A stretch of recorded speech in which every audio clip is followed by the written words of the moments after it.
possible for all those involved, all of our stakeholders. Watch over us, grant us traveling grace as we leave this place and get us home safely. In Jesus' name, amen. Amen. Thank you, Mr. Rivas. Let the record show that all board members are present with the exception of Mrs. Miles. We'll move on to number 5, public hearing. We have things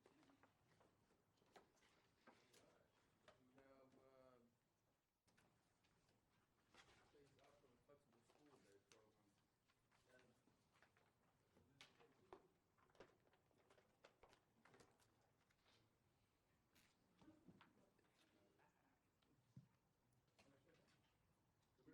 Madam President, we go to the 2021 budget, then we'll come return to that. Okay.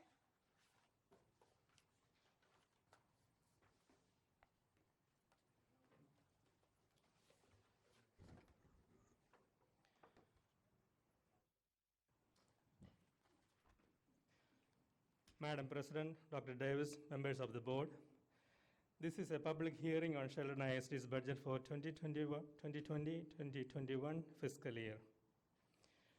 With the change in the fiscal year, our budget begins on July 1 and ends on June 30th. I started preparing this budget with the expectation that we're going to have a usual or normal school year. With the COVID-19, several things changed, and several things are still pending.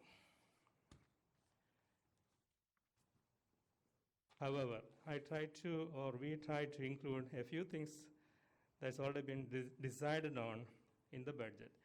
One of the examples is summer school. We pushed back summer school to July, so you will see the summer school budget in the new year budget. That's 2020-2021 school year budget. Another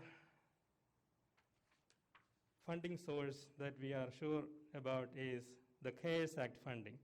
We are allotted with $1.5 million to take care of any additional needs, the changes in the instructional, remote learning, additional cleaning, things like that. So I have included that in the budget. And as you all know, things are still pending, so as we come through the changes, I will be bringing amendments to the budget as we go through the changes. But the law requires that we need to submit and pass the budget before the beginning of the budget year, that's July 1. So that's one of the reasons we are bringing this budget to you for approval. With that, we'll talk about the projected membership. We are projecting that we're going to have about 9,672 total ADA membership next year. Our ADA is about 92% of our enrollment. So we are talking about plus or minus 10,600 students for next year. And if you look at the ADA numbers, you can see a steady growth in the numbers, and we expect that that's still going to continue for next year. And next slide, 2021 local fund. Our local fund budget is $106 million plus. And there is a net increase of about $6.8 million. So let's talk about the increase.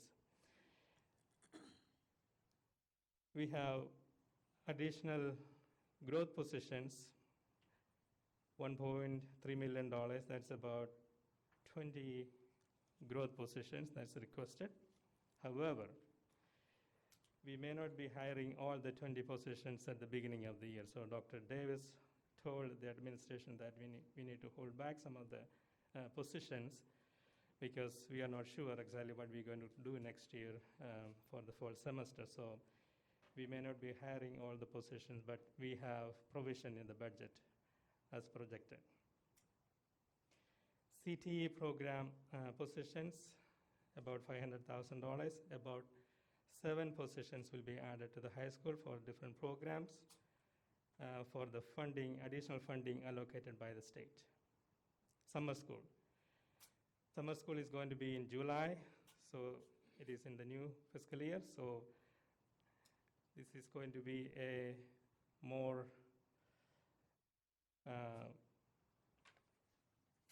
wide or more costly summer school with the remote learning facilities and additional time needed. So it is more comprehensive. That's why you see that as $700,000 in the summer school budget.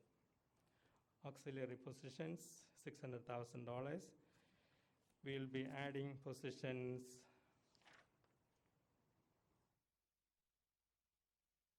under maintenance and operations, custodial, and we'll be adding buses, bus drivers, and we'll be adding technicians for taking care of our devices. And also we are adding night security personnel as well. So total about $600,000. And the CARES Act funding that I just talked about, $1.5 million, is included in the new budget.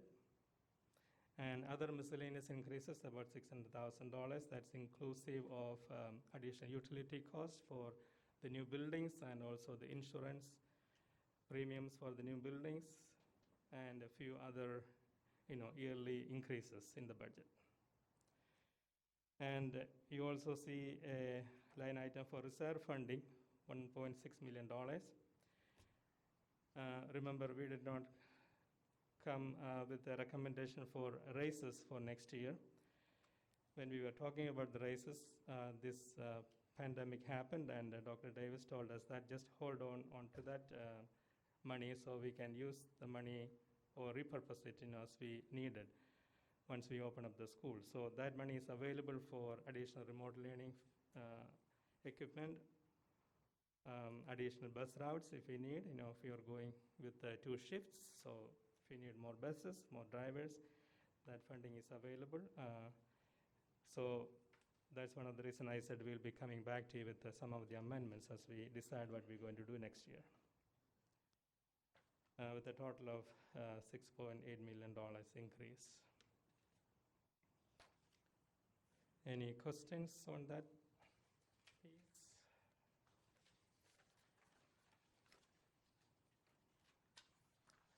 Let's talk about the general fund revenue. We're going to have about $55.8 million in local funds, that's tax revenue.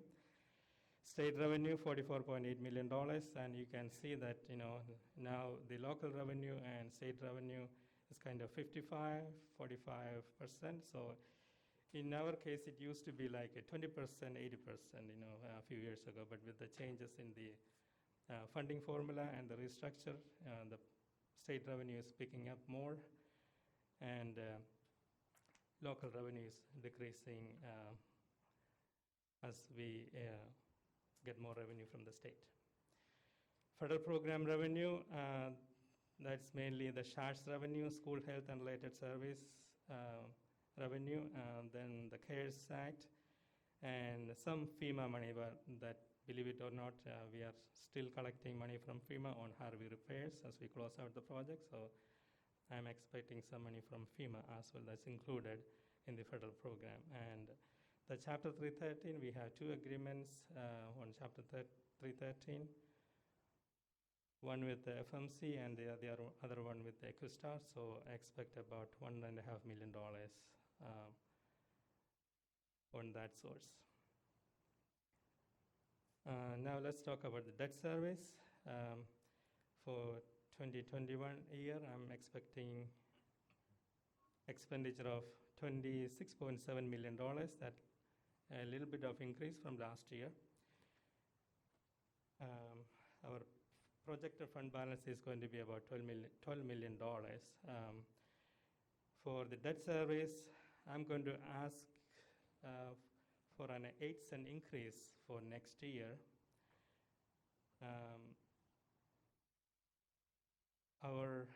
Based on our tax base, 1 penny generates about $560,000 on our tax base.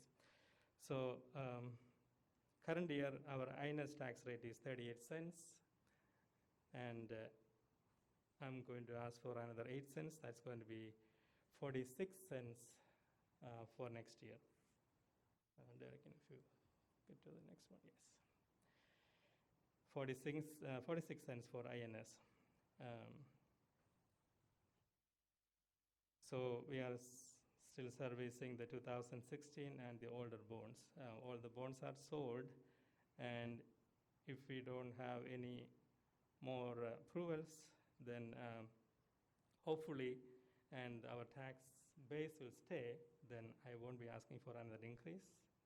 But again, depends on the tax value. If the tax value is going down, then the requirement may change.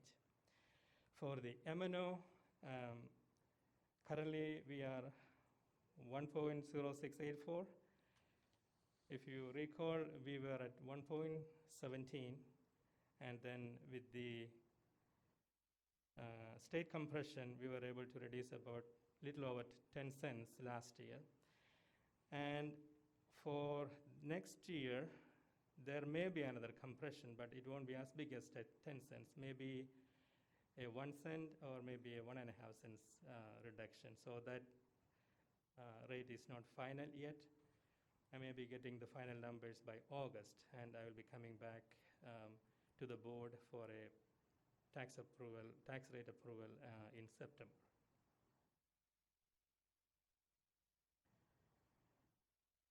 And if you all recall, when we were planning the 2016 bond election, we projected up to 48 cents on our INS rate. We are I'm not asking 48 cents yet, only 46 cents at this point.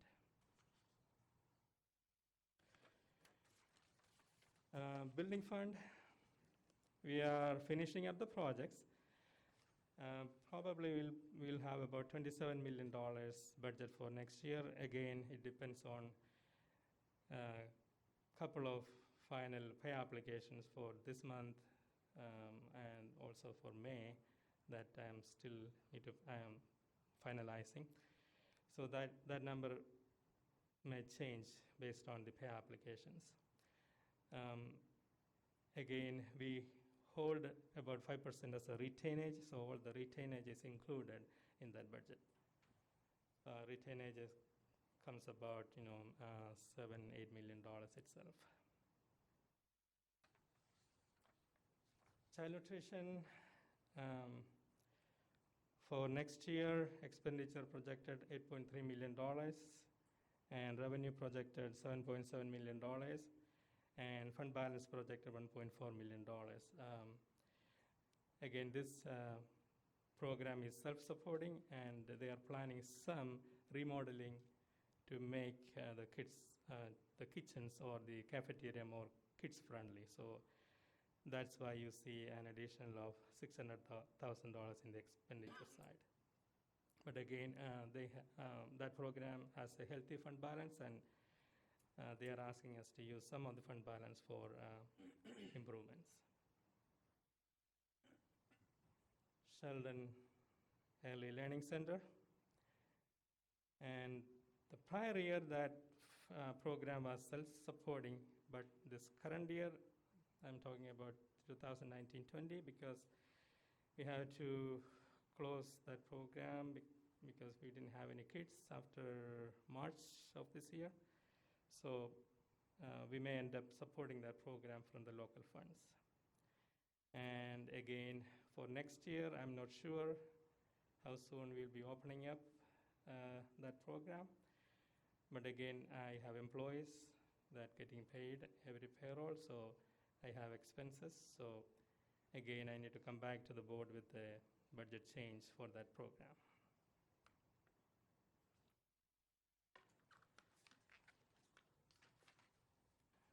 That's everything I have. Any questions on the budget? On the compression rate, you think that's going to be the 2021 legislature is going to make that?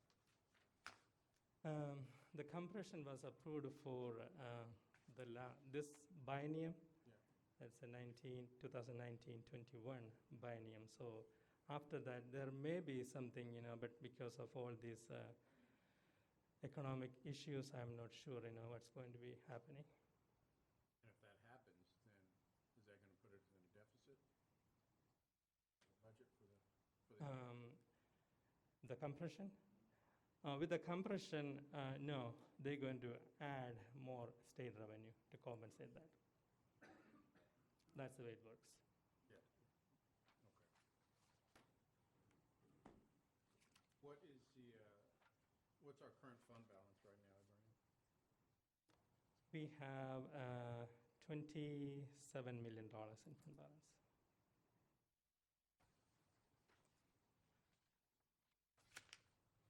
On the ELC, I think on the,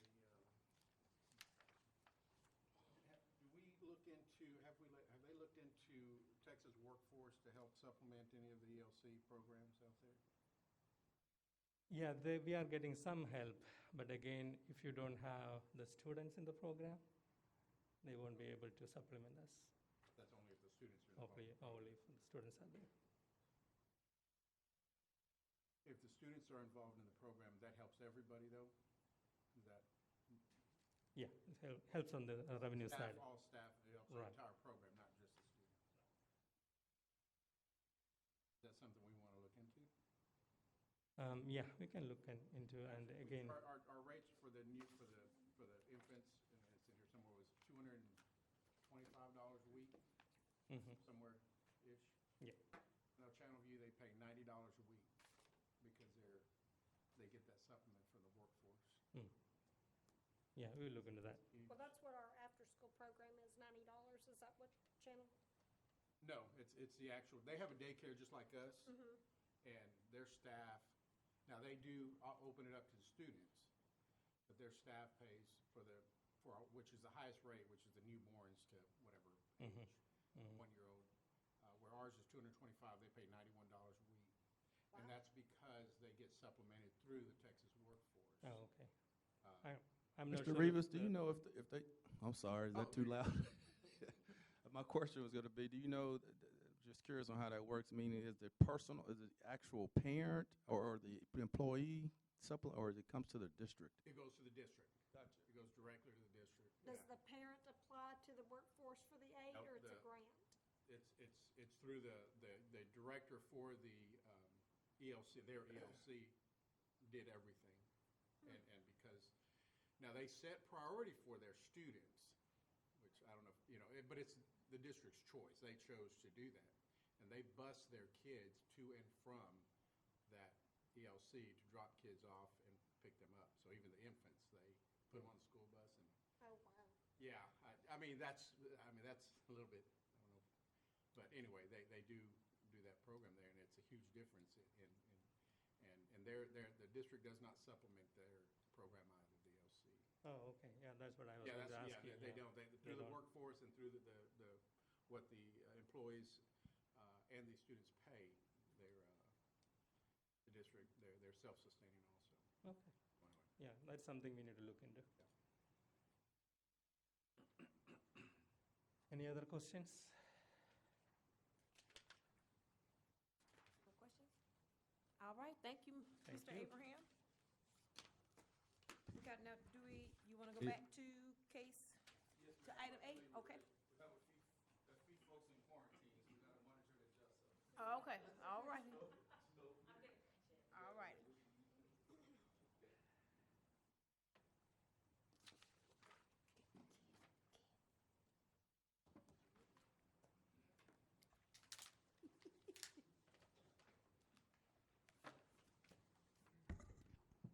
All right, good evening. So I'm here to present information to you this evening about our optional flexible school day program. As you all know, we do an annual hearing, and so this is just our normal time to come to you and present this information. So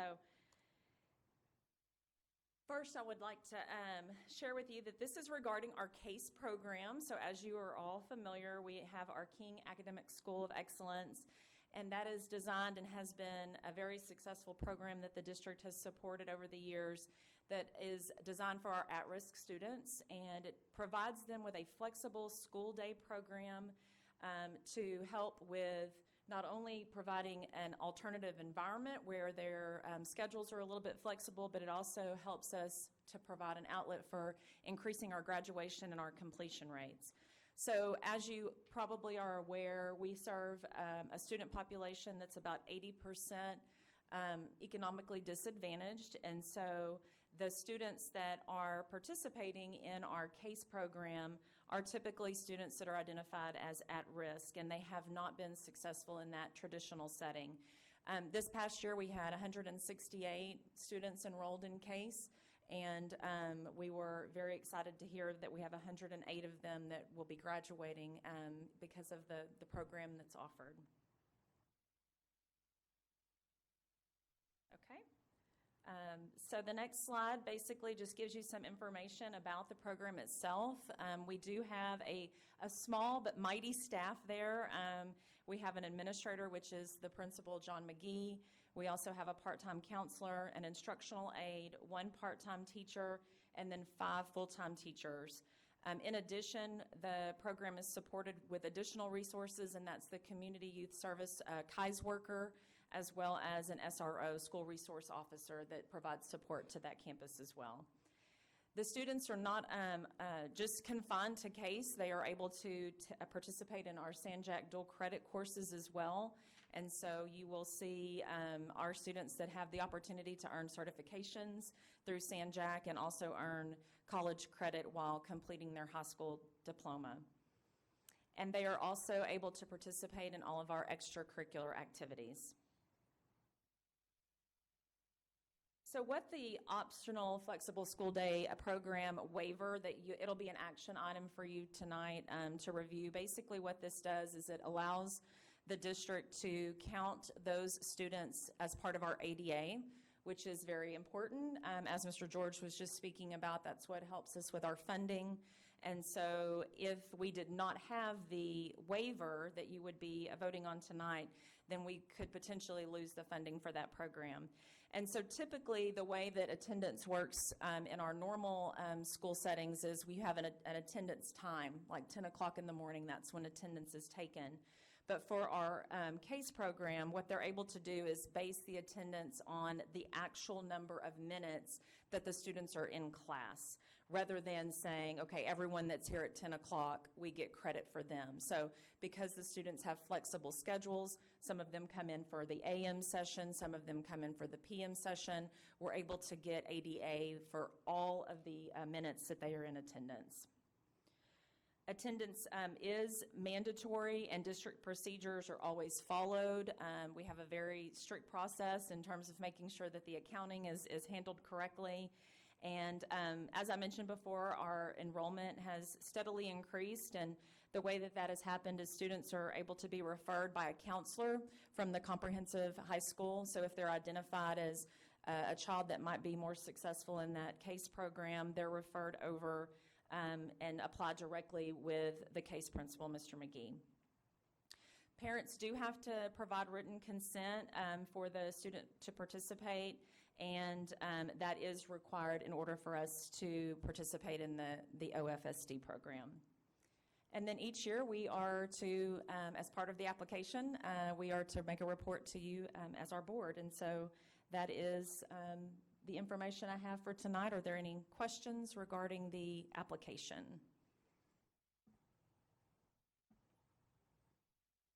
Thank you. Thank you, Ms. Gates. All righty, Mr. Davis, we move on to celebrations.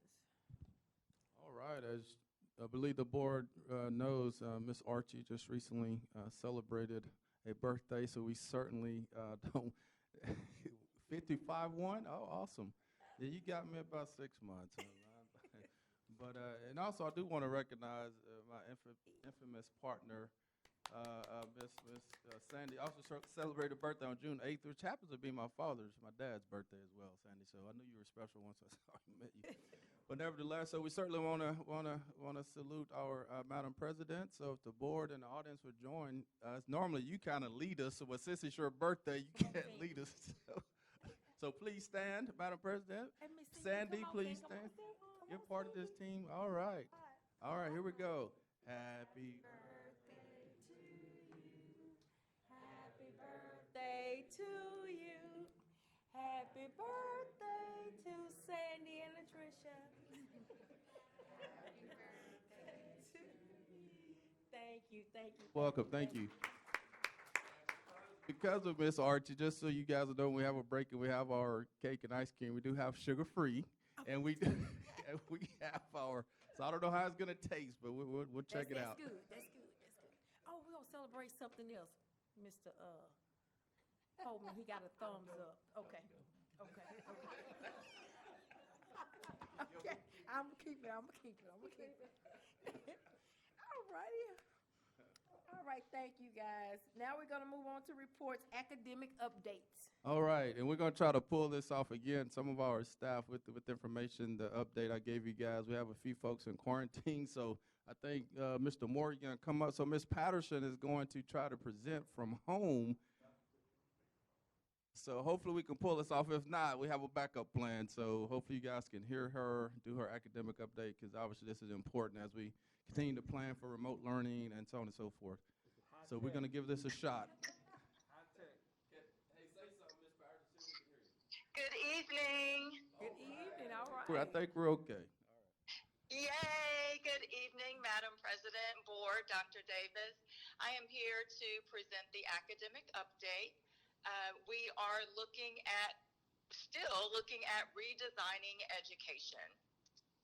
Our current focus right now is on July summer school planning and planning for the 2021 academic year. We will spend most of this evening's conversation talking about the academic year for next year. The summer school part is, we have summer school that is currently going on right now, but the bulk of the summer school will be in July, and we're just kind of firming up those plans, getting the technology we need for summer school. But tonight we'll focus mostly on the 2021 academic year. So looking at the planning for next year, we will focus on two areas: surveys and the task force. So as mentioned the last time I spoke with you guys, we sent out two surveys, one parent survey and also a teacher survey. The parent survey looked at learning environment preferences, and we asked parents if they would prefer in-person instruction or remote. For the parent survey, the preliminary survey results, we had 2,114 respondents. And out of those, our results, and I say preliminary because the survey will end, I think, tomorrow. And so as of today, and the results that we have today are pretty solid, but it could change a bit. But as of today, 53% of parents prefer their students join us in the building for in-person instruction. 47% of parents prefer that their children stay home and receive remote instruction. The next slide talks about those who would prefer their students come to the building. So we asked, and I think it's one more slide after that, Mr. Moore. We asked the parents, for the ones who want their students in the building, do you prefer half days, or do you prefer alternating days where the students are in attendance the full day, just alternating days? 54% of the parents chose half days, so they would go every day for half a day. 45% of the parents chose alternating days, where it may be their child goes on Monday and Wednesday, and another set of children will go Tuesday, Thursday, but it would be alternating days, and those alternating days would be full days. We also needed to know transportation needs. So for the parents who would like to send their students to the campus, we needed to know how many of those needed transportation. And the survey showed 59% of parents would need transportation for their students. We also asked about internet access, because we know we are devoted to making sure each student has the devices they need, but it's also important to know that they have internet access. And out of the parents who participated in the survey, 97% have internet access at home. And finally, for the parent survey, we asked about technology itself. How many devices do you have? This was an aha, something we learned during the previous remote learning. Previously, when this all happened in the spring, we just asked the question, do you have technology in the home? And parents would answer yes or no. What we found out quickly was that many of our families have multiple kids. And so to only ask if you have technology and the parents say yes, you may not have enough devices for all of your students. And so on this survey, we wanted to know how many devices you have in the home. Let me also stop for a moment and say that this is just a preliminary survey. We just wanted some numbers as we're planning to know what we may have. Parents will be given another survey closer to school time, and those survey results will be much more in-depth. We will have names, we will have campuses, we will have grade levels, and so at that time we'll ask the parents specifically, how many students do you have and how many devices do you have? But this was a generic, just how many devices do you have?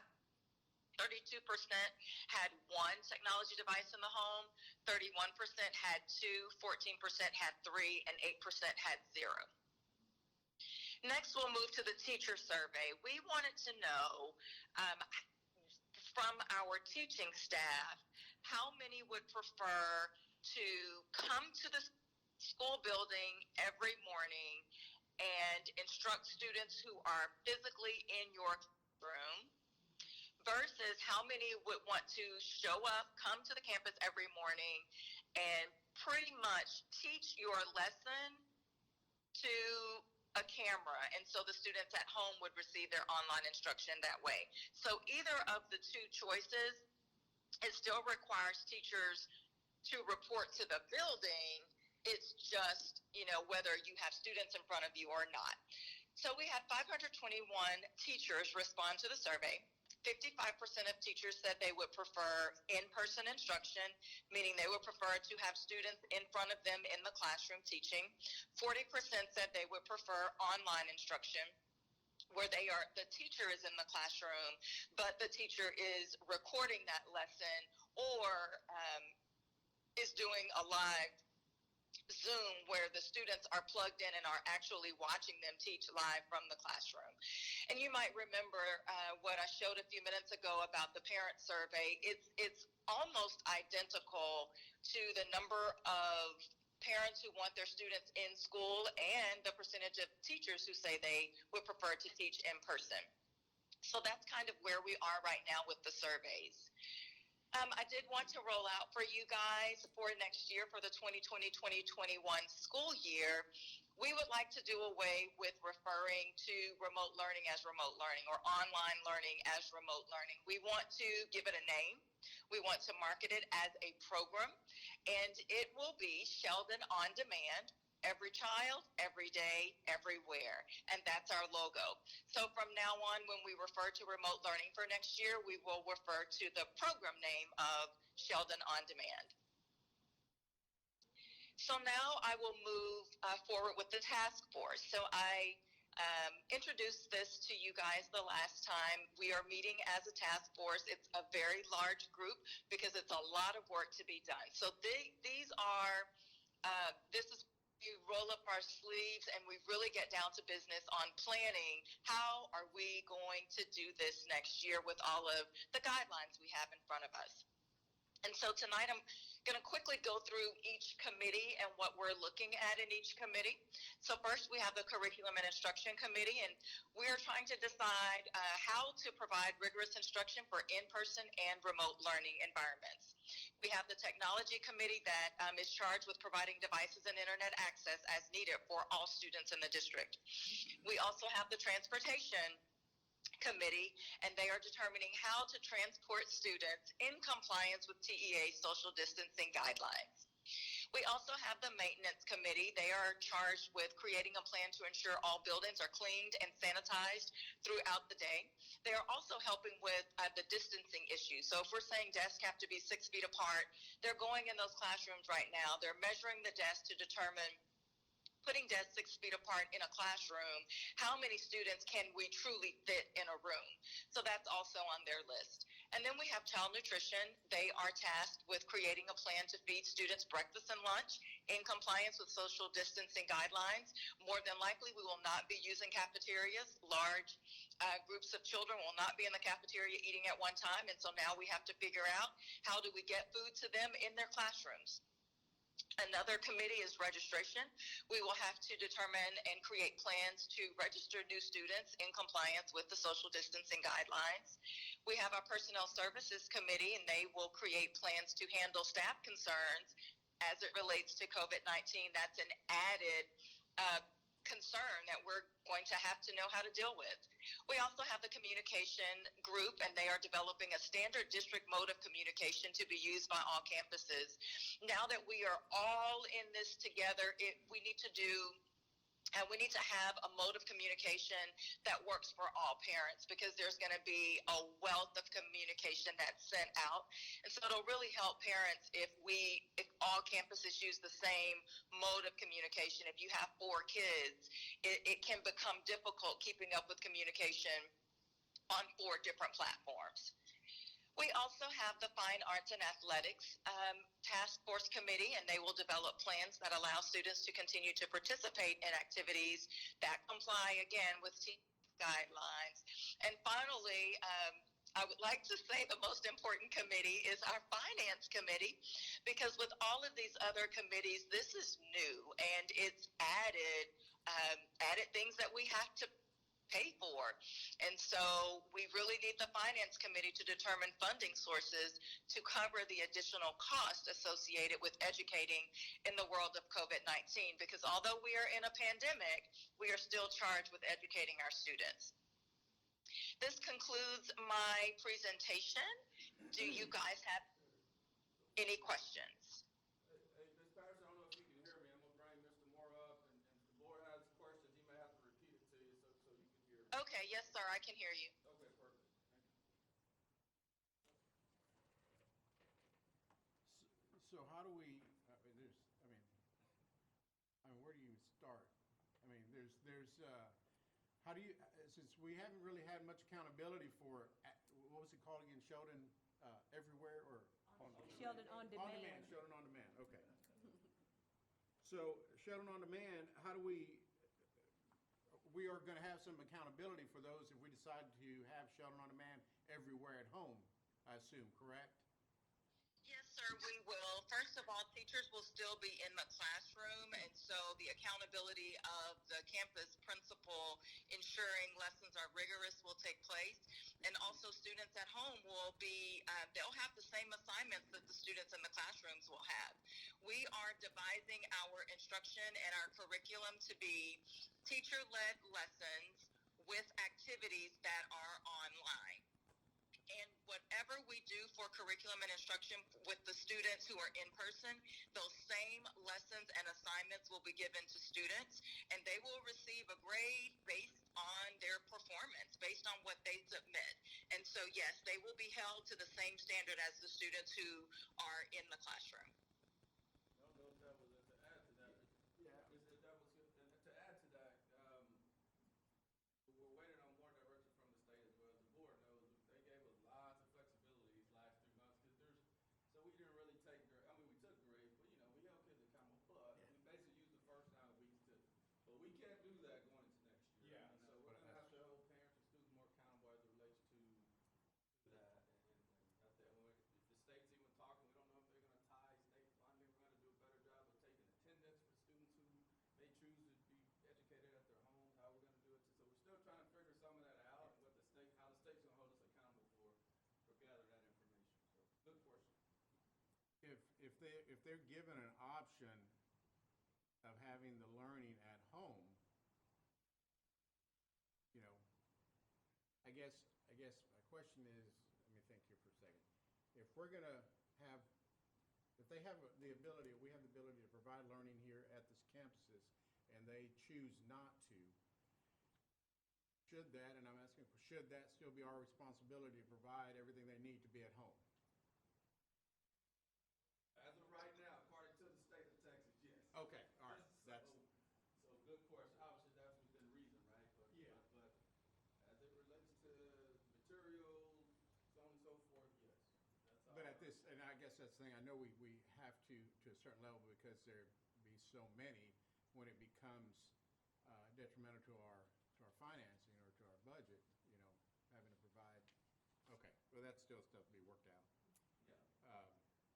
And then, so the parents that, or the families that decide they want to do the on-demand,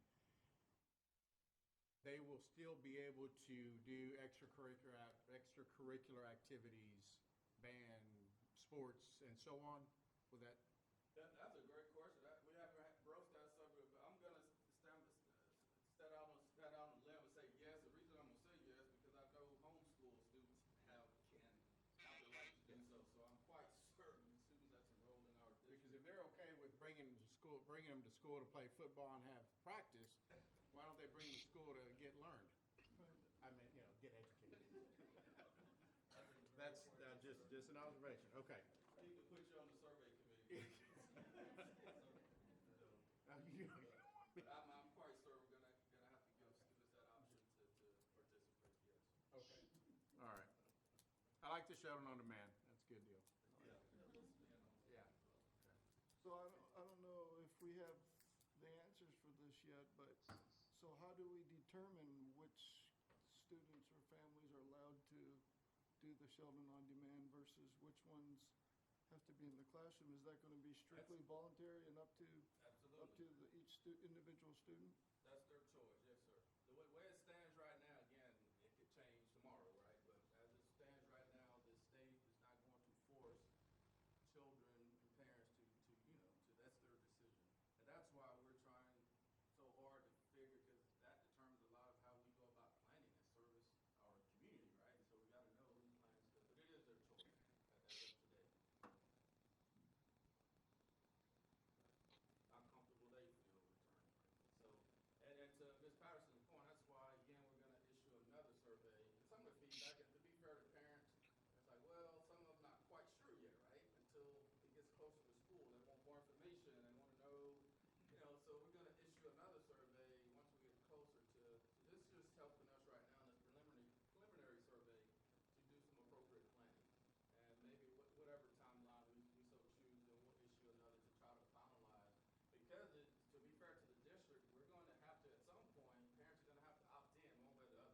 First, to appropriately plan, right? So if Jane Doe says I want my child to be taught at home, ma'am, or sir, you have to sign an opt-in form, for instance, say for at least a semester, that's how you have to choose. Because once we invest in certain platforms, or if we say, well, we can only fit 10 to 1 students, and all of a sudden have 500 students wanting to get back to school, that throws off the system, right? We have to go back and do all these things. So we've got to plan appropriately. That's why we're going to have parents to truly make a definitive decision before we move forward. So it's going to be critically important. And the on-demand is available and will be offered to all grade levels. Yes, sir, absolutely. We have to- So, I mean, that opens up a whole nother set of issues. I know that, in one of our reports, we're talking about all the bond for the fast track projects that we're looking at. So if we're not going to have but maybe half of our students on campuses, how do we plan on, the additional growth of classrooms and so forth if we're not going to have students filling them? That's an excellent question. When we get to that particular agenda item, it'll make more sense, and then why we'll talk more to the board about that very thing, whether the board's wishes to go forth or not. So we're going to broach that topic tonight, actually, how we go forward with that. But we'll still manage the enrollment before the students return to school, because what's to say, okay, I want my student on demand at home, and you don't have 10 families living in Channelview or Crosby or somewhere else, but being educated by Sheldon from home. Yes, ma'am, absolutely. For new, obviously, our registration will be very similar to what it is now, it just may have to be done remotely. But Right. we'll still go through the same process, JR and his team, providing evidence of That they're here. That they truly reside within our, boundaries or what have you, so absolutely. Tricky.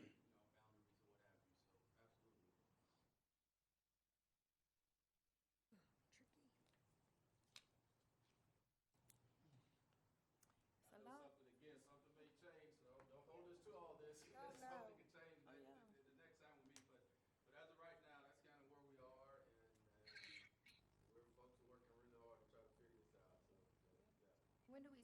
next survey? We hadn't decided just yet. We're trying to do it, give parents, give us enough time. It seems like things change, so we're trying to give enough time to hopefully the governor and TVA will kind of solidify some plans. So we think it probably Patterson, I'm not sure what the committee's thinking, but probably I would say mid-July-ish or so. Mid-July is what we were thinking. Yeah. Because we gotta have some definitive answers at some point. All right, any more questions? All right, thank you, Ms. Patterson. Thank you. I'll see you guys at the next meeting. All righty, feel Take better. care. All righty, well, we'll move on to Sheldon ISD Child Nutrition Update. Dr. McCall, come on down. All right, good evening, everyone. So our child nutrition update for June the 16th. So Child Nutrition Department, and I just kind of review this information every time I present this information to you all. The Child Nutrition Department completed a waiver to serve meals to children ages 1 through 18, very similar to our summer program that we're currently in right now. We have maintained our 5 locations for meal service, Knoll Middle School, King Middle School, Carroll Elementary, Royalwood, and Sheldon Elementaries. And just as a reminder, our meal service began on Monday, March the 16th. So our serving schedule, if you can recall, last time we talked about changing our serving schedule now that we're in the summer because prepackaged items were becoming a challenge to get for our child nutrition department. And so now they are preparing fresh meals daily that are no longer prepackaged, and they are serving Monday through Thursday from 9 until 11 a.m., where students are receiving breakfast and lunch for the day. And just to make sure that their needs are taken care of for the Fridays, they receive an extra meal on Thursdays to take care of them for Friday, considering that the district is not open for operation on Friday. What they've requested is for July 23rd to be the last day for summer meal service, and there are a couple of reasons for that. There are some required trainings and professional development hours that our child nutrition employees have to attend every year, and it's even more hours now because we're dealing with the COVID-19 pandemic, and so there are some additional coursework that they have to take. And then also they have to do their annual inventory audit to be sure that they're prepared for the fall semester. And as Ms. Patterson and as we've been talking about over the past, for the past few minutes, we're not quite sure what fall is going to look like yet. So the Child Nutrition Department has to be prepared to serve students no matter our format of education for next year. So just taking a look, I bring this to you so that you can see we're currently in week 12, but this takes us all the way up to week 11 with our serving numbers. I highlighted in blue Sheldon Elementary because that seems to be one of our new high volume campuses. And so they have now surpassed Carroll Elementary as our highest serving elementary campus in the district. And so I found that to be quite interesting because Sheldon Elementary, based on its location, is not necessarily in a densely populated area, but more of our families are driving to that campus to get meals, more so than Carroll now. And so as you can see, weeks 10, we had 25,000, roughly 25,000. And week 11, we saw a little bit of a decrease of 21,000. But as we're going through this week, we're seeing those numbers continue to be, around 20,000. That's what we're projecting as we go for the rest of this week. Just to kind of touch on our community service opportunities, we finished our second food drive on Saturday, had an amazing turnout. We changed the way we did some things logistically to make those lines move a lot quicker. And so we served 8,090 families in 1,700 vehicles. And so the customers were able to pull up, they identify how many families they were representing in the vehicle, and we put the prepackaged items there. The Houston Food Bank did a real good job with making sure that all we had to do was put boxes in the vehicles instead of, packaging all of those things and then putting it there, so we were able to move the lines a lot quicker. We have agreed to work with them on a weekly basis. And so our next food drive will be on the 20th, same time, same place. We will start serving at 9 a.m. and we will close the line down at 1 p.m. in order to be done by 2 p.m. And be able to move on with the rest of the day. Of course, we will take 2 weeks off, one because of the graduation ceremony, so we will not have our food drive. And then the following week, of course, is the 4th of July. But we will pick up right after that and continue serving. So we hope to see you all out there. We have a lot of volunteers who are coming out. It's so awesome to see our recent alumni coming out, community members, church volunteers, neighborhood associations, you name it, we're seeing it. And they're ready to serve. So we're really excited about that. You have to go for the training for this. I know the first time when they're training. So if you decide you want to volunteer, you have to go. Yes, ma'am. They're doing it virtually, so that way you're not having to go anywhere. And the person who's responsible for logistics, she does a really good job with it. It's every bit of 15, 20 minutes max. Swanisa, yes. She does a great job. She does food drives for the Houston Food Bank from here to Crosby she takes care of the east side. Okay. Are there any questions? Thank you. Well, thank you, Dr. McCall. All righty, we'll move right along to Dr. McCall again, class of 2020 updates. Right on up. All right, so just a couple of updates. For the senior prom and parade, we have officially canceled the senior prom.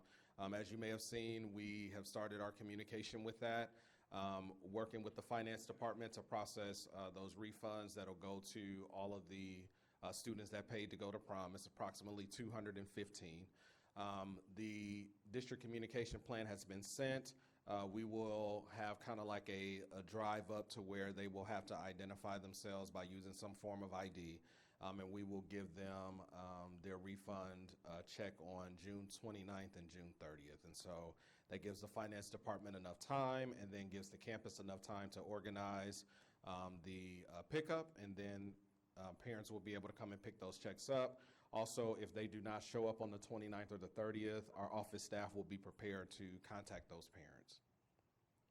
For the senior car parade, that is scheduled for June the 26th, which is a Friday. Students will be asked to line up at 6 o'clock p.m. Staging will take place at Carroll Elementary. The parade will start at 7 p.m. down C.E. King Parkway. Of course, coming up through Sheldon Community Drive onto our new site, circling the stadium, and then ending at the high school. And then from there, of course, the parade will end and students will, drive home from there. We've told the students, and it's a preference, that they do not drive their vehicles. We know that they're going to be celebrated. We want them to be in the moment. We don't want them to have to, be celebrated and trying to drive a vehicle at the same time. That could cause some issues.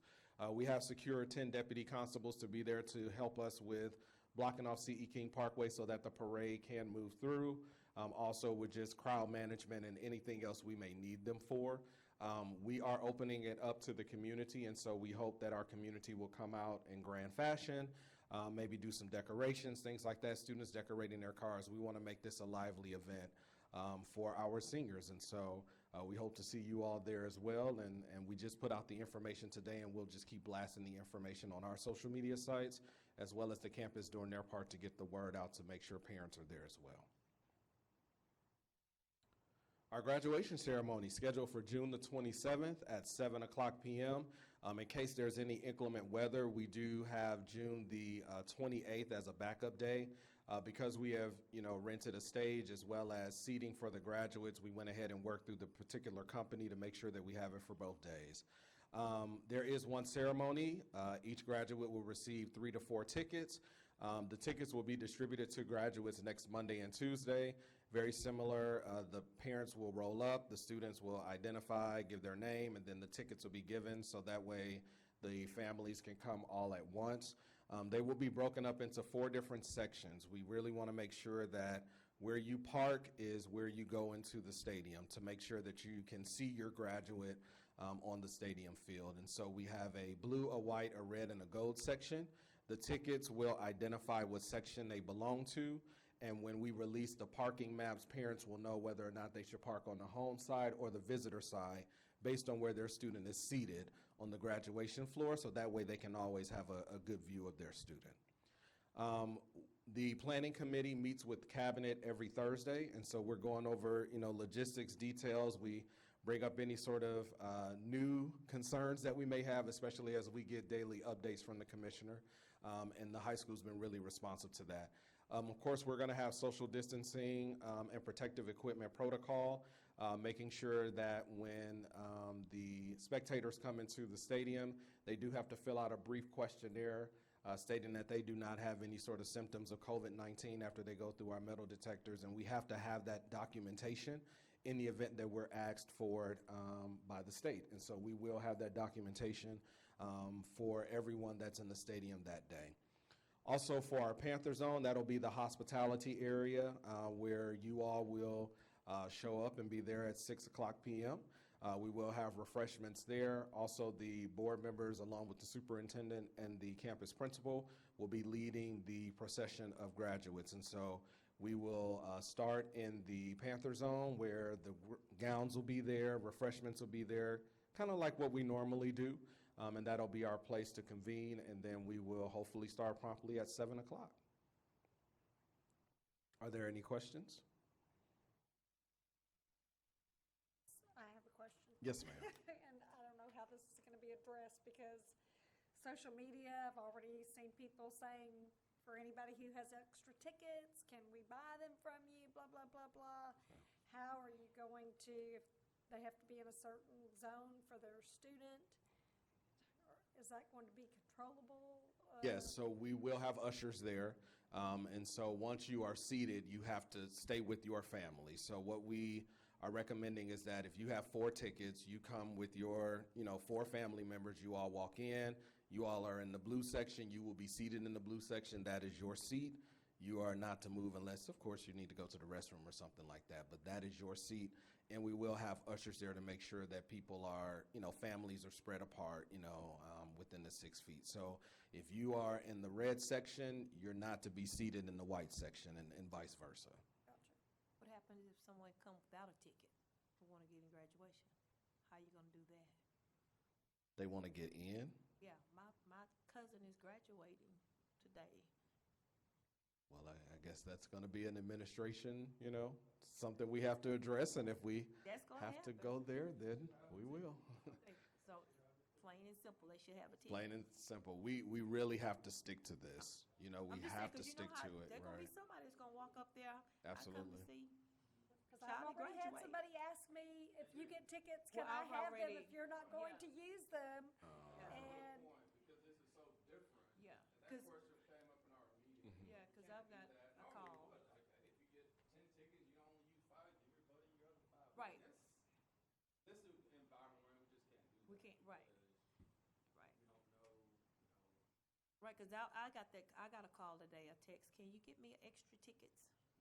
And I was like, I don't know how this process, I just told him, I don't know how this process is gonna be, so it's not gonna be as, like we normally Right. do, so I don't know. Right. And it's not. And you're right, Dr. Davis. Sometimes graduates may not have 10 people that are coming to graduation, so they'll give 4 tickets away. Well, I think everyone will at least have 4. And they're having to make some tough decisions on who can physically be there and who will have to watch it online. But that will be available for them to do that as well. Right. Because I couldn't go to my nephew's graduation, so I just watched him on via Facebook Live. But it was good, it was good. It was good. Because Tascasita and them had the same thing, I prayers won't for be able to go, patience. I won't be able to go to Yes, his yes. graduation. Lots of prayers. Yeah.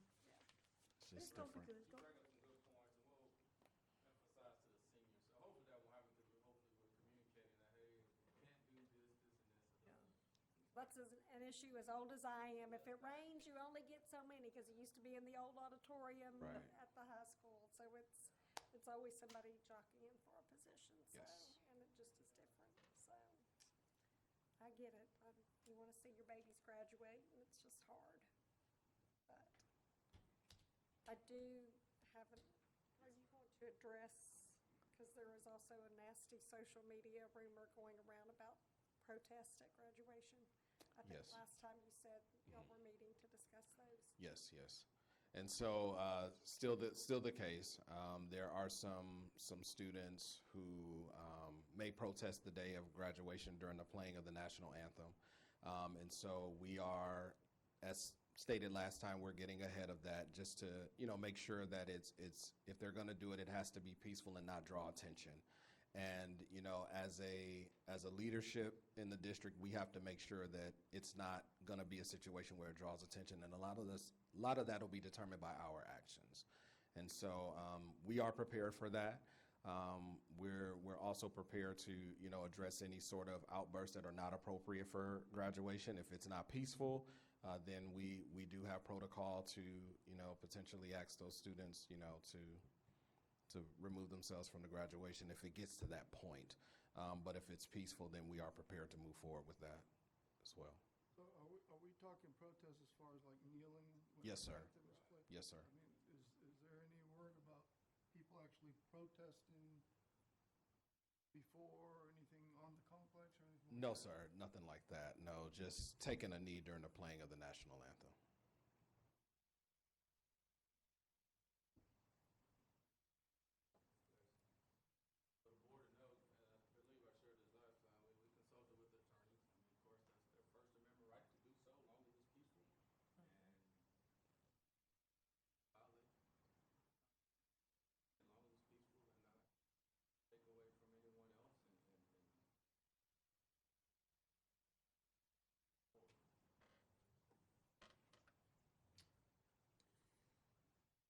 All righty, any more questions?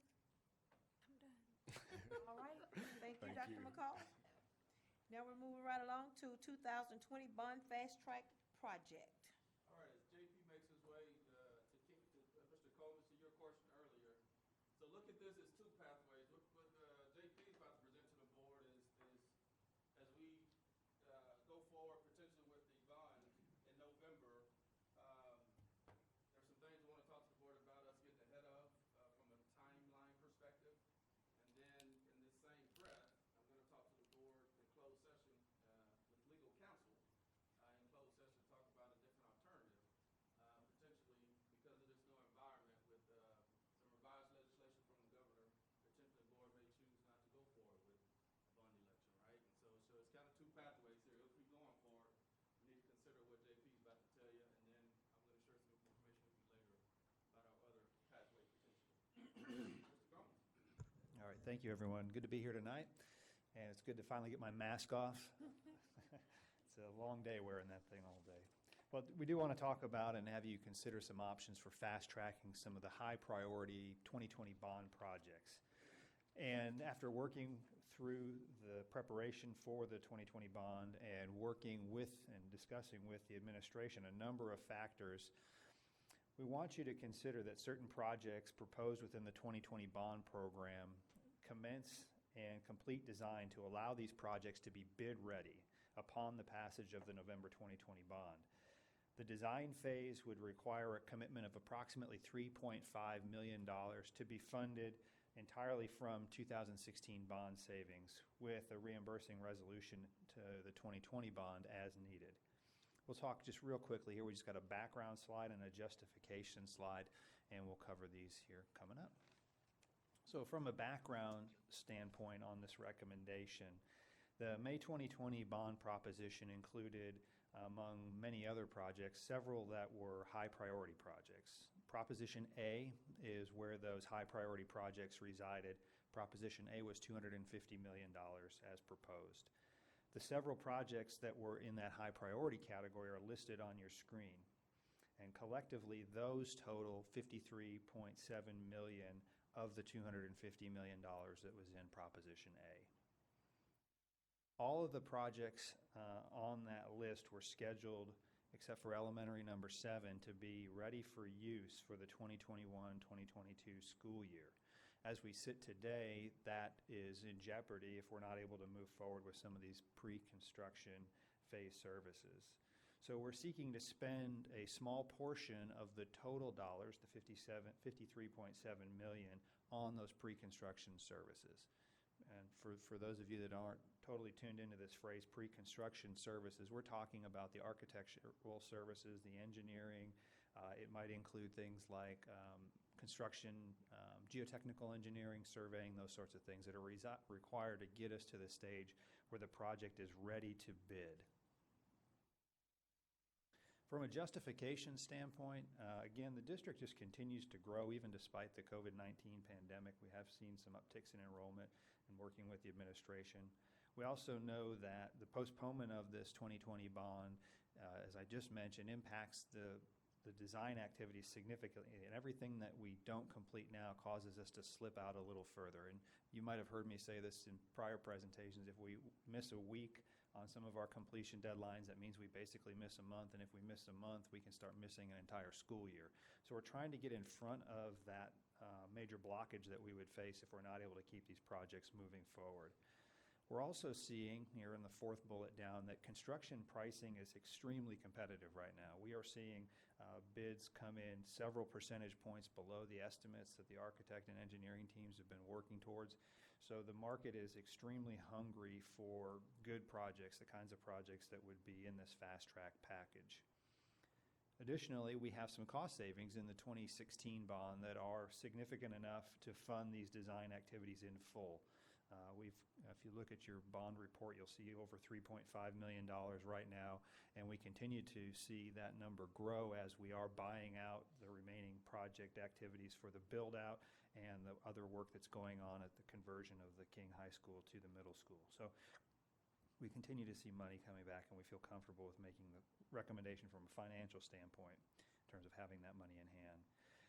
We think it's a proactive approach, keeps the district best positioned for growth management. It's also consistent with some of the early childhood education programs that you've been emphasizing that were part of your long-range plan. It's part of what was presented to the community as well. I know that was a lot of surveying was done, and there was some interest in keeping along the lines of those early childhood programs. Second to last here, provides the district the best chance of living up to those long-range plan commitments that we met and discussed with the community.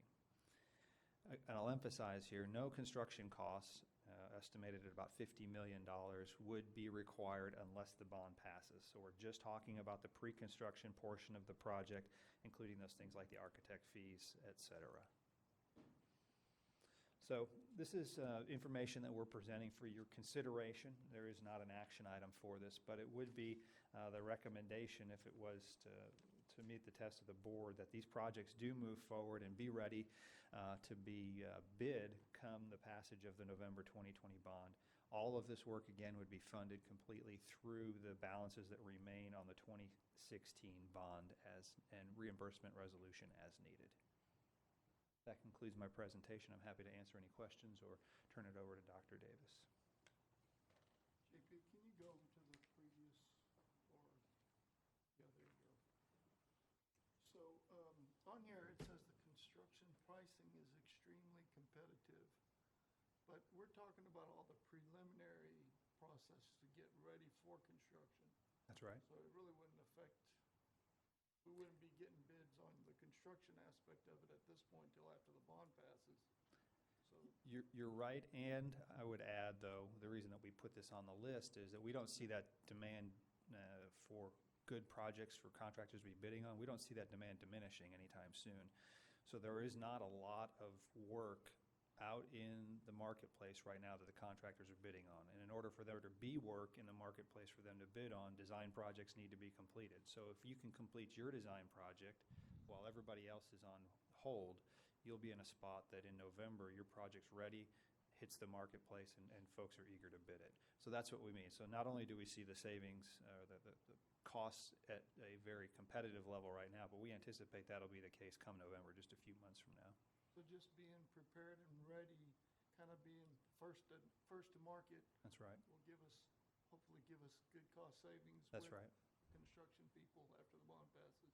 Yes, and remember, too, that there will be some other districts that are contemplating bonds and that are called, and, we'll anticipate passage of their bonds. You'll be in a position where you've got $50 million worth of construction work done, ready to go, ready to bid. And so all of those other districts, you'll be way out in front of them. So there'll be a lot of folks hungry for your projects come November.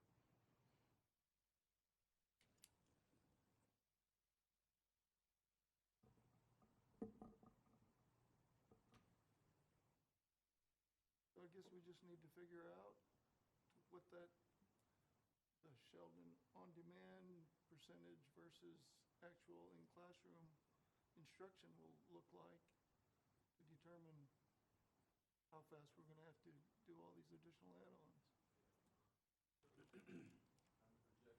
So how are we gonna figure that? Are you gonna give us some information on that in closed session, or how? Not necessarily that per se, but just a little bit more on whether with the board's wishes on going forward with the bond or not. But with projections, I mean, it's hard to as we would normally, with the student growth, we'll be able to tell you more. I mean, obviously, we would tell you historically, we've been growing about 3 to 5% every year over the last however many years, right? But we're not sure if this year is that going to change. I'm not sure. We're blessed and fortunate during Harvey. We thought growth, but we still grew. We still grew by 3%. So in this new environment, will we still grow? I'm not sure. It's hard for us to truly predict that. Of course, as we continue we'll probably know more about that the latter part of summer. Right now, pre-K registration is going on, and then mid-July, I think to be exact, July 13th, we start new enrollment in K through 12. So I believe, maybe late July-ish, perhaps we'll have a better feel for if enrollment is steady or is it changing different from the past. Well, I think the continual growth in enrollment will be there. It's more a matter of how many kids will actually be in the classroom. And we will need those facilities for classroom instruction Sure. versus, if they're doing Sheldon On Demand. So, I think and once that Sheldon On Demand is in place, I don't think it's gonna go away now. So how does that affect not only for the next coming school year, but the continuous years moving forward? How does that affect us? Because you're not talking about, 1, 2, 3% of the kids doing the on-demand, we're talking almost half the kids. That's substantial, which would definitely affect, obviously, the capacity requirements at our campuses. I mean, I'm just predicting here. My guess is, I truly believe the great majority of our parents would like to return. I believe as we come out of this, of course, I don't know. I don't believe any of us know when this will pass, right? But there's no doubt at some point, if we continue to grow, that's why I believe enrollment is critically important. That's the first piece. If we continue to grow the district, we gotta, in my opinion, I would recommend that then at some point, those kids are gonna return to the building as this thing passes, right? I mean, because parents and students want to return to school once they feel safe. And if we're not prepared for that from a growth perspective, then we're back in the same boat. And so that's why I believe that enrollment is critically important. Will our enrollment plateau? Will we continue to grow? That's going to be really important to know here in the next few months. And so I believe we'll be able to give the board some more data on that as enrollment, as we open new enrollment registration. So just don't know that right now. I mean, along with what Jen is saying, I mean, if our enrollment, grows but we have the Sheldon On Demand where we have even at 25% that would decide to do it at home, that would potentially give us, though, a buffer to delay if we needed to a certain period of time to, whether it affects this this project right here, but, I think at some point we're gonna need the space and facilities anyway, but if the 25%, if they're committed to that at least one semester, like saying, earlier, that, we can't just come and go as they please, they gotta be committed, we've gotta make a plan. And that could potentially give us a little bit of leeway, a breathing room to postpone or to, delay it 6 months or a year on a project. But I mean, it's still all in the air. I mean, it's Right. it's And that's why I want the board in closed session. I think it'll make where when we get together and we get legal counsel, that's why the board, I want the board to be able to make an informed decision. And that's going to be critically important going forward. So, just a real quick question, JP, and you're good about that. I know it was in the presentation a couple of times that all the funding for this was $3.5 million from the bond savings from 2016, but you also have in here that from bond savings and from fund balance is. So if you look at you should have a letter and you should have a PowerPoint. I'm looking at the letter. Yep. So between the time that we wrote the letter and the time that we prepared the PowerPoint, we saw additional favorable pricing on some of the aspects of the work that are ongoing. So now we know that we can fully commit the savings without having to touch anything from a fund balance standpoint. Okay.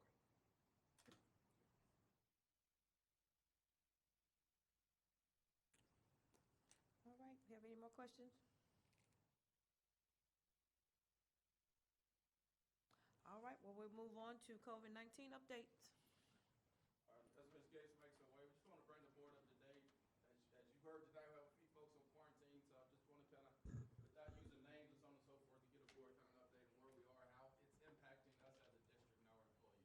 Ms. Gates. All right. So, good evening again. As Dr. Davis said, we just want to give you a little bit of a summary of what's going on with COVID-19 in Sheldon ISD so that you're aware of what's been going on. Of course, as he mentioned, some of the information I'll share with you will be somewhat vague, and I apologize for that in advance, but it's to, for privacy protection of our employees that have been impacted.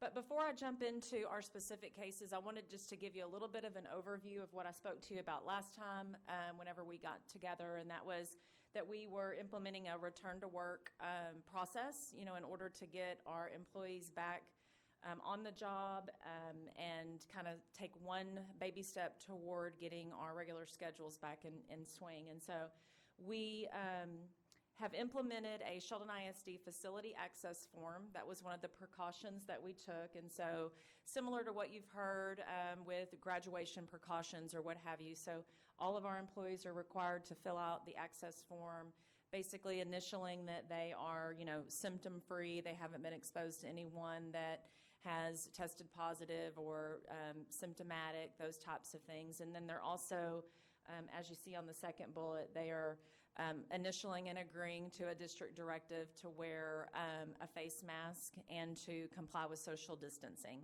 And really it's to protect people from, themselves because we're all human. As I mentioned before, you come back to work, I haven't seen you. I want to, give you that hug and let's sit down and have a cup of coffee, and it's just a different time. And so we're trying to help people resist that urge by putting some strict procedures in place. The other thing that we're doing is staggered work schedules, and just wanted to remind you what we talked about before. So what we're doing is making sure that we're trying to maintain about a 50% capacity. Most of our employees that are back to work right now are employees of the NI and the NOC building as well as the TMC building. And so we are asking employees that of those buildings basically to come in and work 2 days in district and then 2 days remotely from home. And we're able to stagger those schedules so that we are, have plenty of room to spread out and people can access the restrooms and even access the break rooms and things like that. Because, you start thinking about, coffee pots, and that was the next thing. We have restrictions on just how we access those, what we call the common areas, and just people can go in and have minimal, interactions with, warming up their food or putting their food in the refrigerator, but we're not eating in the break room and hanging out, again, just to help minimize that temptation for us to basically violate social distancing. So as we brought people back, we definitely had some procedures in place to just be as cautious as possible. But with that, I'll jump to the next slide. We have had some situations that we've had to deal with related to COVID here in the district, and so I just wanted to give you a summary of the cases that we've been handling since we started bringing folks back to work in May.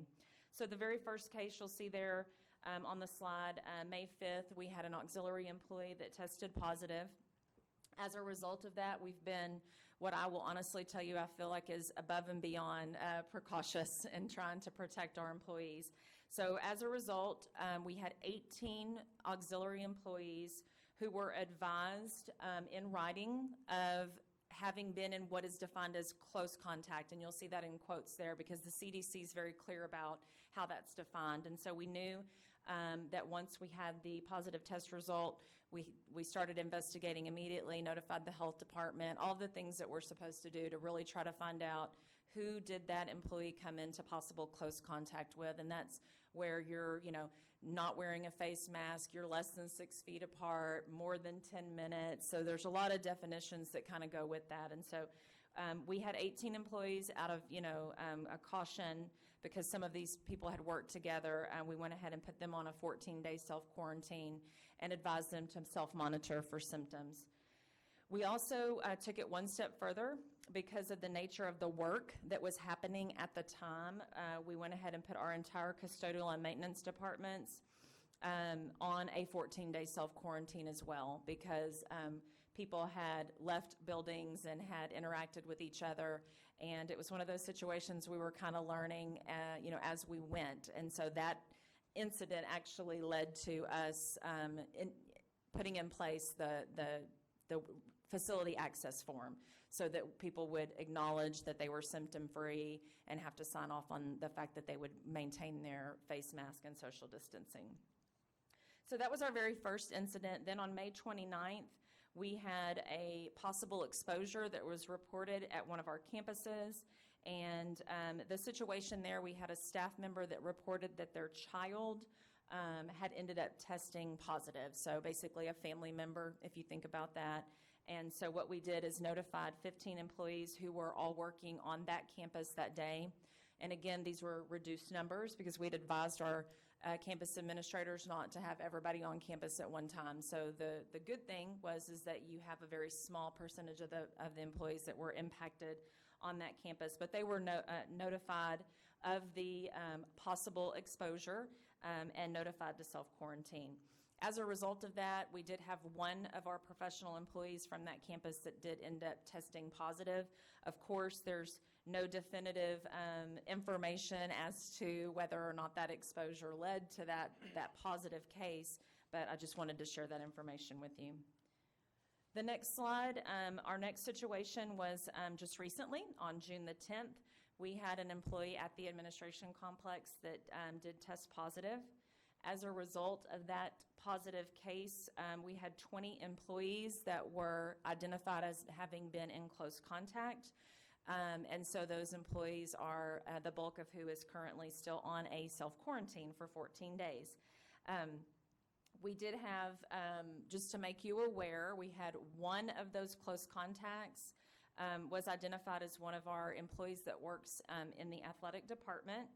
And we had started summer training back for our 7th through 12th grade athletes. And so out of an abundance of caution, we went ahead and took the initiative to have coaches contact all parents. They take attendance for the summer training. That's part of what they're required to do, and we are allowed to be in summer training with the CDC and the UIL guidelines right now.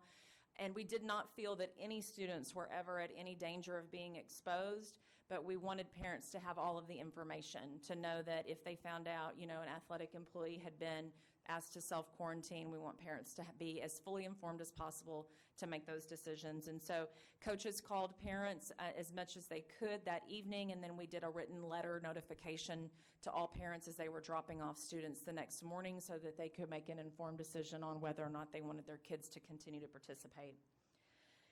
No report of any student cases that we have been made aware of, so that's great news as a result of that. However, I did want to share we did see a 25% reduction in our participation in the athletic summer training, which is, to be expected as people start to navigate through their levels of individual concern.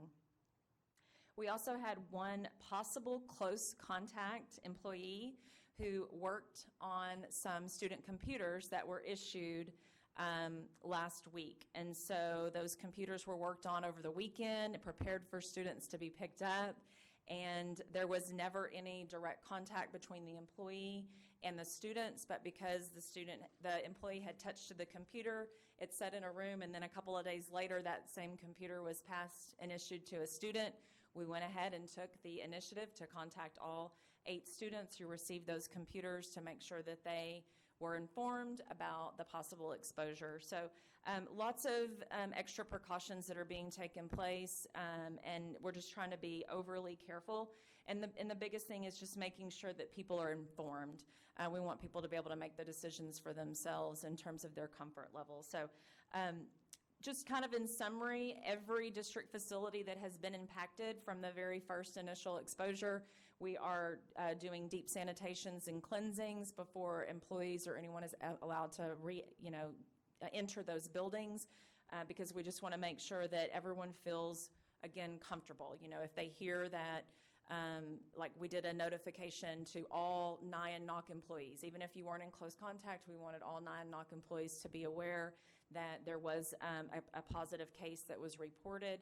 That way, they are not hearing, the rumor mill, as you all know, has a life of its own, and misinformation just gets out there very, very quickly. So we are notifying the employees so that they know that we are not going to let you back in until everything's been cleaned and wiped down, just for your own precaution, and just reminding them to continue to wear their masks and, practice good hygiene and wash your hands and social distance. The only other situations that we've had that you'll see there, that last bullet, we do have 4 employees who are under self-quarantine due to possible exposures outside of the district. So one of the things that we're having to navigate are situations where, now that things are reopening, for instance, someone might be exposed to someone at church and they find out, oh, one of my church members has tested positive. We were in church together, and they get a notification maybe from their church or from another family member that someone has developed symptoms, or they're starting to, go to get tested. And so at these situations, the CDC will advise everyone in those kinds of categories to go ahead and self-quarantine. So we do have 4 employees who we have allowed to self-quarantine and work from home, who have been exposed through situations that we know are outside of Sheldon ISD. So that's just a summary of what we've been dealing with in the last few months, and we're very hopeful. We have as Ms. Patterson mentioned earlier, we have a whole task force that's completely committed to returning to work and how we navigate everything related to personnel, and making sure that not only are our employees taken care of, but our students as well. Because once we have students back in district, it's going to be very important that we're being as careful as possible. But we just wanted to bring you an update with the cases and the quarantines that we've been experiencing in the district. But I'll be happy to answer any questions if you have them. Anybody Got else? at it, just trying to keep up with all of it. Yeah, it can be a little bit. Yeah. Thank you. Right, thank you, Ms. Gates. All righty. We'll move on to consent agenda. Anyone have anything that we need a motion on consent agenda? President, I recommend items A through H under A consent agenda be approved with copy attached and become part of the minutes. Motion by Mr. Rivas. Second. Second by Ms. Palmer. Any comments or questions? All in favor? Motion passed unanimously. All right, moving on to new business. Item A. Contract renewals for community youth services.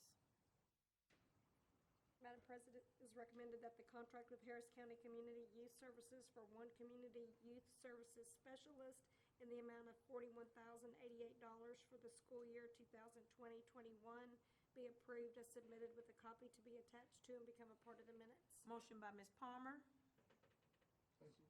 second by Mr. Coleman. Any comments or questions?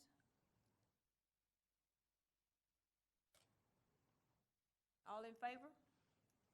Motion passed unanimously. Item B, budget for 2020-2021.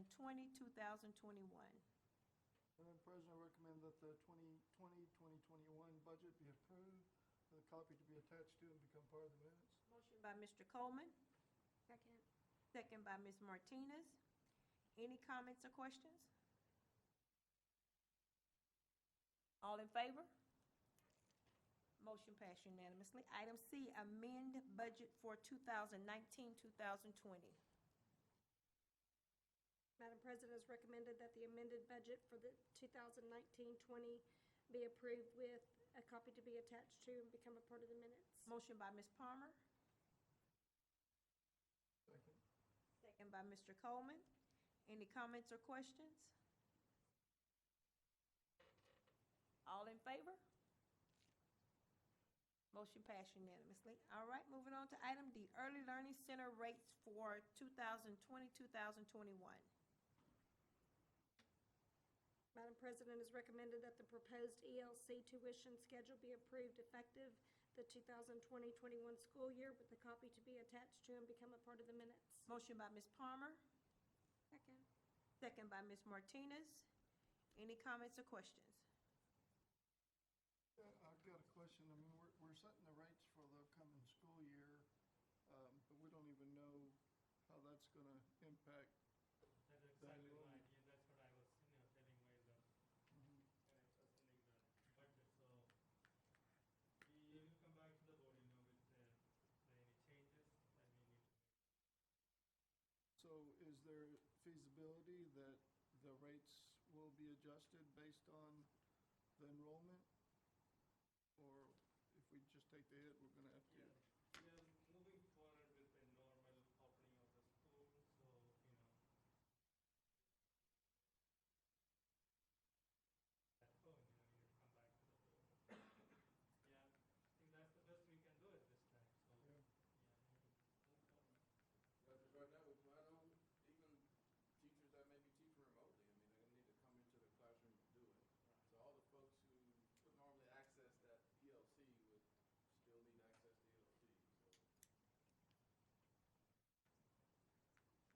All right, any more comments or questions? All in favor? Motion passed unanimously. Item E, content filtering solutions.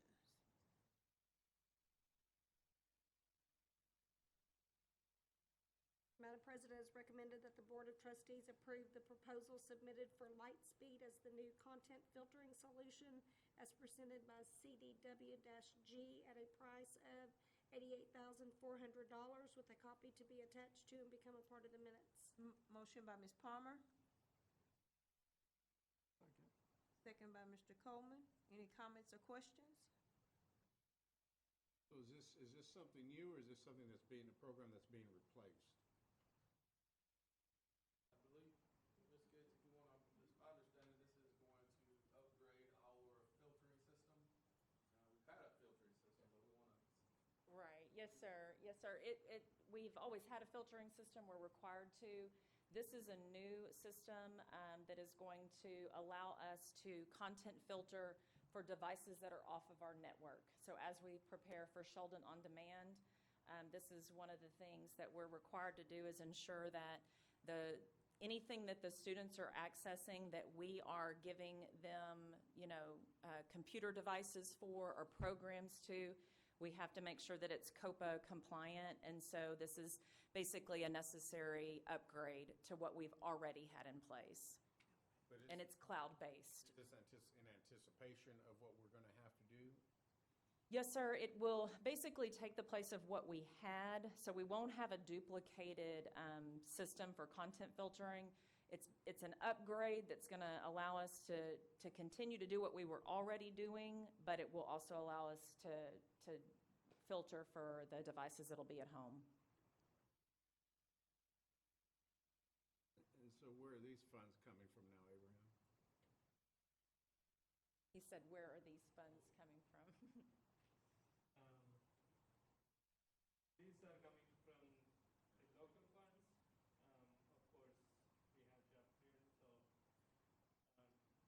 from the 2019-20 purchase, of course, we canceled the school, so we have some savings in the account, so we can use that money. This may be reimbursable from the CARES Act, correct? Yeah, some of the money is reimbursable unit funding as well. So not all of them, but that percentage is going back in. Any more questions? All in favor? Motion passed unanimously. Item F, consider the purchase of additional IT items for the Compass School project. Madam President, recommend the Board of Trustees approve the attached quotes for the purchase of additional IT items for the Compass School projects at a price not to exceed $97,283.60 as the best value to the district. Second. Oh, I'm sorry. Furthermore, it is recommended that the Board of Trustees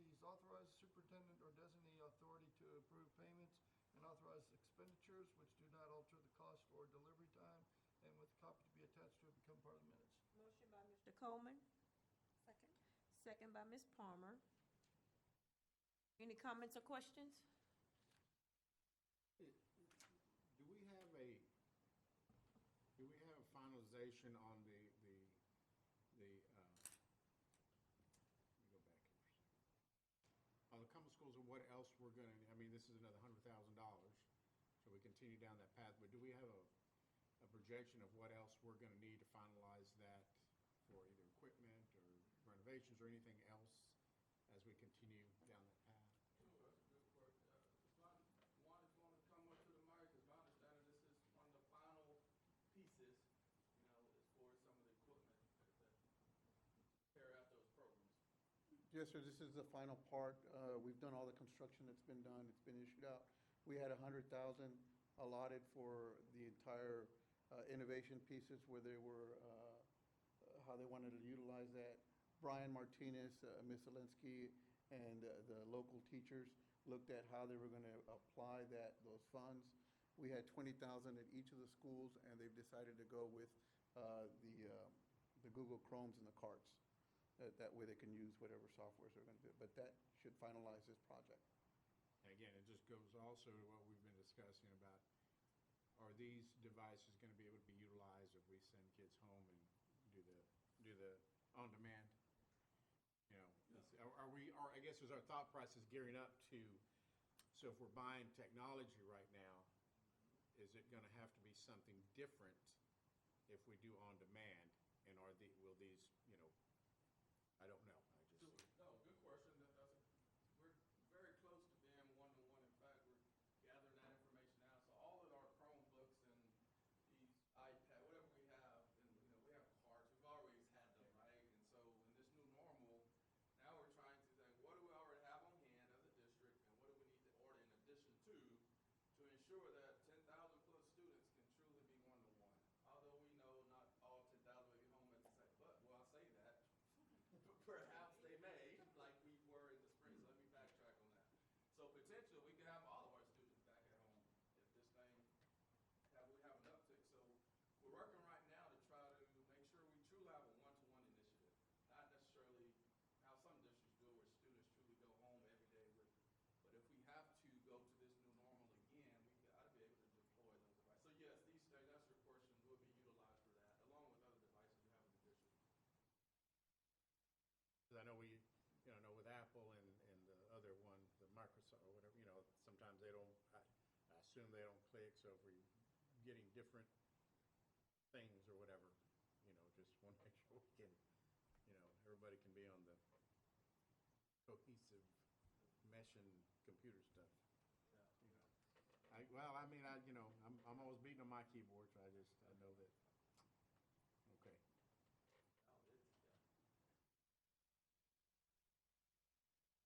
All right. Any more questions? All right, all in favor? Motion passed unanimously. All right, we move on to item 10, board information. If you have any questions, stop me. If you have any questions, tax collection report, April 2020. B, tax collection report, May 2020. Investment report, May 2020. Sheldon ISD expenditure and revenue report on general operation funds, child nutrition, and debt services. Fundraisers 2020-2021 review. Monthly bond project updates. We have any comments from the public, Sandy? Okay. Dr. Davis, do we need to go into closed session? Yes, Madam President, we do. All right. Adjourn the closed session, prudent to Texas Government Code Section 551072 to discuss the purchase, exchange, lease, or value of real properties. 551079 for the purpose of considering the appointment, employment, evaluation, reassignment, duties, discipline, or dismissal of a public officer, employee, or to hear complaints or charges against a public officer or employee. 551076 for considering the deployment, specific occasion for, or implementation of security personnel or devices. We will adjourn to closed session at 8:40. Oh, and don't forget, y'all come have some sugar-free dessert. And get y'all weight, get y'all.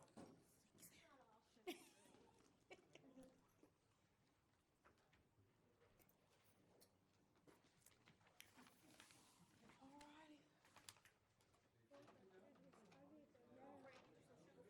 Ice cream. I'll throw up if it's sugar-free. No, I'm you not won't. gonna make it going back.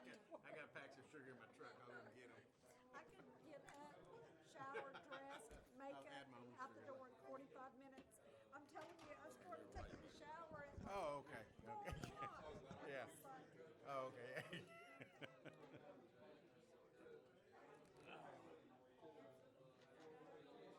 oh, nice. That's nice. Good, good. I know I kept zooming on that picture to see if I can see the ring. It's like, dang it, her hand is covered up. I told him that we wanted Yeah, so you have to wait for fall after school. starts back, yeah. Cool. That one of the little boy, Josias Delgado, the one that, from the fire with my mom, we gave him Chelsea Scholarship. He's going to A&M. Yes, yeah, he's super excited. He's a sweet little boy. He came to my mom's house and he's like, you know, all my friends ask me why do I want to go there? And I said, he said, I said, you tell them because you earned the right to go there. That's why you made the grades and super, super smart kid. He likes A&M. He likes their values. He knows he'll get a good education there, and he was super excited. Yeah. It's funny because, you know, I mean, just growing up in Texas, everybody knows University of Texas, everybody knows Texas A&M. But, you know, until you actually visit the campus and get exposed to what it's all about, you don't really realize it. Good. Yeah.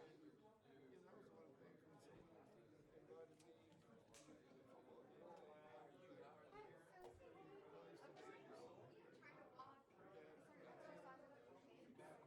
invited me to the football game.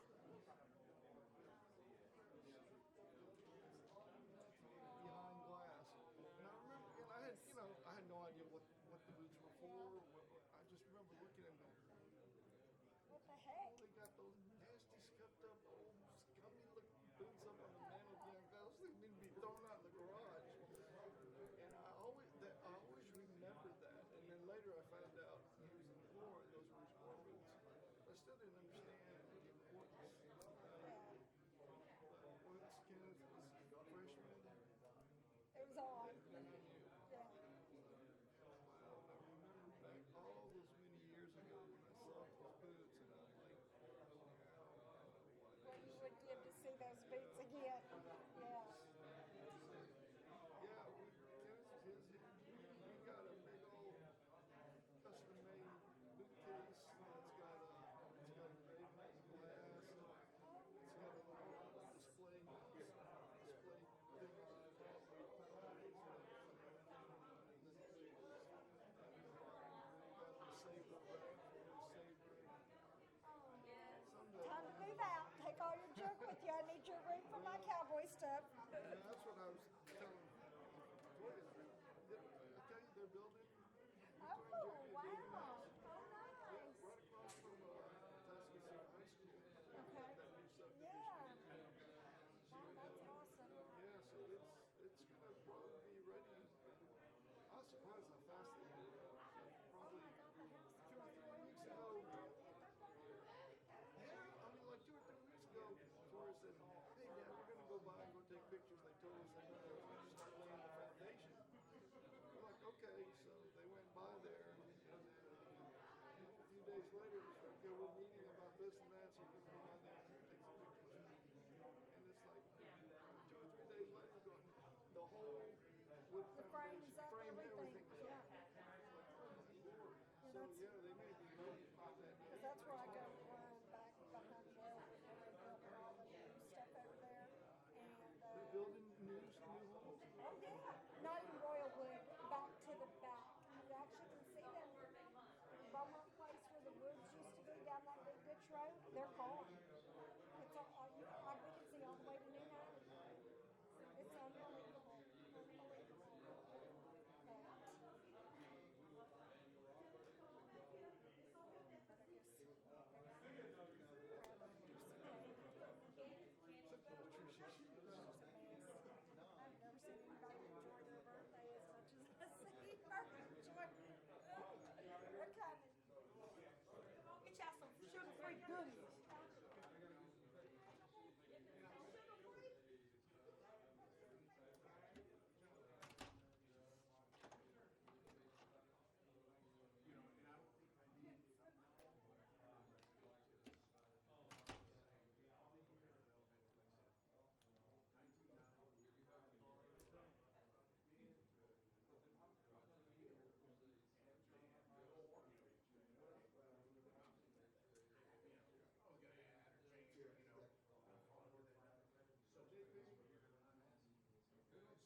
you leaving? Okay, well, I guess good seeing. sanitizer, so I'm good. Well, good seeing you, as always. Good to see you too. Yeah. Did you find your way into another employee? Not yet. I've got a few feelers out there. I just don't think people are starting ready to hire. It'll probably be another month or two. So I got some feelers out there, but we're fine. So I'm not stressing about it right now. I'm just enjoying the time off. Getting a little too used to having the time off. You haven't gained any weight. You look about No, the same shape and size. I've gained about 6 pounds. Oh, so 6 pounds. That's easy. I keep saying I need to lose it. I feel the difference though.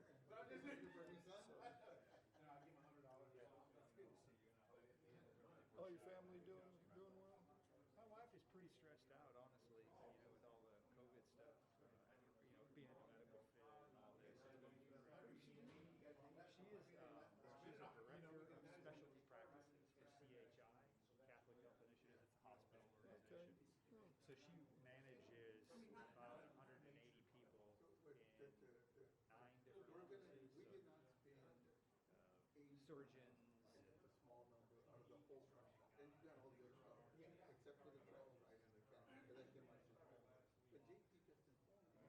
offices, so, surgeons, she's been in all the specialty offices.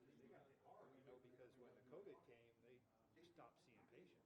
Yeah. It ain't elective, we don't want to, if Yeah. it's elective, we're not seeing it. So she had to, do some furloughs and some other stuff, so it's been tough. Yeah, I know. My sister's a nurse in Florida, and she was working the COVID floor. My daughter is working at St. Joseph's downtown as a nurse. She's working the COVID floor. My wife works at a hospital. She's in admin, so Yeah. she's been fine. But Well, they got some cases. They actually got a case in my wife's office. My wife also manages the call center. Like, when you call in, you try and make a reservation for a doctor or whatever. She's got a whole call center that she manages as well. And a couple of those girls who sit cubicle next to cubicle next to cubicle got sick. So now they're all really, really pretty worried about how that's going to start spreading through that admin building. So. But it's been crazy, Ken, because there's these people that are sick, but they show no symptoms. They're not sick. Like, you wouldn't know. The only reason they're finding out that they're sick is because they were sitting in this cubicle farm of 13 people, and one of them came positive, so they sent them all. And there's these other people that have it as well. They feel fine. They're living the dream. This disease is just crazy. it's crazy. Yeah. I mean, gosh, even going back into late February, early March, who would have known all the stuff that was going to happen? And I would have never imagined everything. School shutting down, business, the whole economy shutting down. I was in no way, it's just not possible. We're and I'll give it, Dave. Here we are. I keep looking to things like this bond and other projects that we're doing for other folks and other things that our company is doing, on the engineering front as a little benchmark for what normal used to be and can still be. We're still building stuff. We're still engineering things. We're still planning for the future. And I see a lot of folks that just scared to death about anything to move forward. That's all we can do. Let's keep normal what normal used to be like in mind, because we'll get there. Eventually get back to, hopefully, what we consider normal.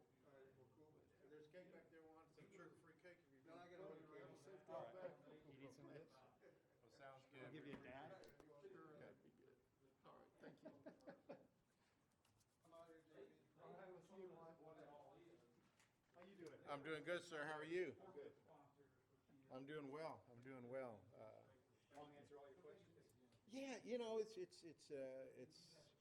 this process has been very different from all the construction that I've been involved in the district prior, and obviously because our program manager was our assistant superintendent. Yeah. He did everything you guys were doing, and so for me, because I'm more interested in the numbers, and that's what I was just expressing to JD, to Juan.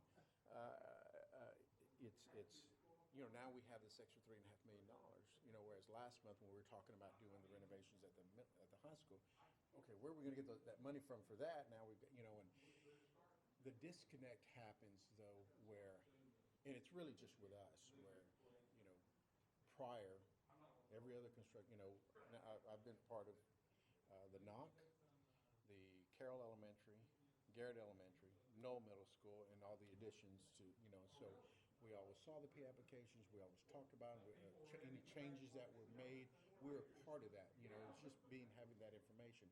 And so now that disconnect's there where we don't get that, we don't see that, as long as I think the board main board members are satisfied, as long as we come under that number, then we're okay. But instead of having that information, well, we can come under that number, we can save $1 million, but we're gonna add all this stuff to it so we can stay into that, so. You ready? You got me some cake? Oh, you trying to do that man thing? Okay. Hurry up, girl, give me some cake. I'm gonna give you some cake today. Okay, JJ, what? You want to get in trouble. Yeah.